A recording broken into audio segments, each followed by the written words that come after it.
جربتوا قبل كده شوربة العدس التركية؟ بما ان الوصفة دي ما فيهاش اي مكونات غريبة علينا كمصريين، فانا متأكدة انها ان شاء الله هتعجبكم. وفي ناس اصلا بتعملها وهي متعرفش ان اصلها تركي. فيلا بينا نعملها مع بعض.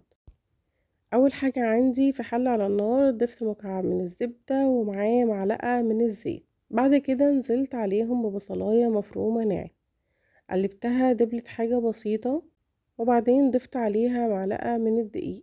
قلبتهم مع بعض دقيقة كمان لحد ما الدقيق يدخل في السوا، ونزلت عليهم بمعلقة من صلصة معجون الطماطم. تقلبتين كمان كده، وبعدين نزلت بالخضار وهو بطاطس وجزر وكوسة، واحدة من كل نوع. ده بالنسبة للكمية اللي هعملها النهاردة معاكم، وهي الفردين. المهم الخضار ده يكون متقطع صغير عشان يستوي كويس. شوحتهم هما كمان حوالي 3 دقايق، وبعدين نزلت عليهم بالعدس المغسول والمتصفي، هياخد تشويحة معاهم. وتشويحة العدس دي يا جماعة سواء في الطريقة المصري أو غير المصري بتفرق في طعم الشوربة جدا. المهم بعد كل ده ما تشوح مع بعض، ضفت ليه مية زيادة عن الكمية بتاعة الخضار، تقريبا الضعف، عشان انا عايزاه يستوي كويس جدا، وكمان يفضل لي فيه سوائل. بعد ما فتحت عليه كان شكله زي ما انتم شايفين كده، كل حاجة دابت، وفي كمان سوائل تقدر تساعدني ان انا اضربه، وهي اصلا شوربة فطبيعي تبقى سايلة. المهم نزلت عليه بالهاند بلندر وضربته، وبقى شكله كده مضروب كويس جدا وناعم. بعدين حطيت التوابل وهي ملح ونص معلقة من الفلفل الاسود، وطبعا اساسي معانا الكمون معلقة مليانة. اقلب كل دول مع بعض، وكده الشوربة بقت جاهزة.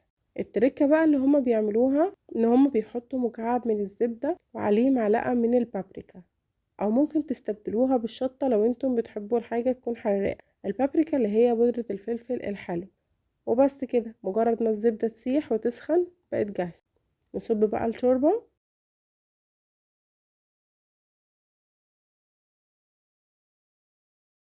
ونضيف على الوش الزبدة بالبابريكا، والشوربة كده خلاص خلصت.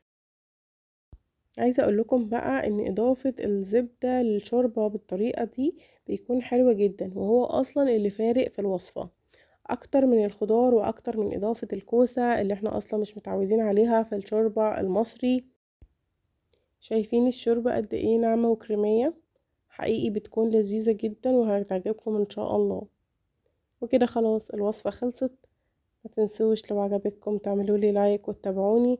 جربوها بنفس الطريقة دي من غير اي اضافات زيادة، على الاقل اول مرة تجربوا فيها. بعد كده لو حبيتوا تعملوا اي اضافات من عندكم، دي حاجة ترجع ليكم. المهم ما تنسوش تقولوا لي رأيكم في كومنت، وان شاء الله تعجبكم.